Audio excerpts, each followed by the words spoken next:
Magandang araw mga kapitbahay. Meron na naman po akong isang video na i-share sa inyo. Fini-feature ko po kung paano gumawa ng isang birdhouse.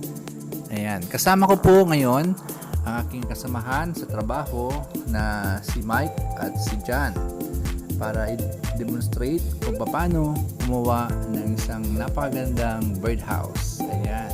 So shoutout po sa aking mga kasamahan dito po sa Provincial Agriculture Office ng Pangasinan. Ayan po. So, ginagamit lang po namin ang mga twigs na nasa paligid po namin. Ginawa po namin ito para sa inyo po mga manonood. Ayan. So, sa mga bago po na pumasok sa akin pong channel, pwede po tayong mag-like, mag-share, mag-comment sa baba. At pwede nyo rin pong mag-suggest kung may mga pwede po kayong i-suggest. Ayan. So, panoorin po natin ang kabuuan ng aking pong video. Maraming salamat po. Merry Christmas and Happy New Year.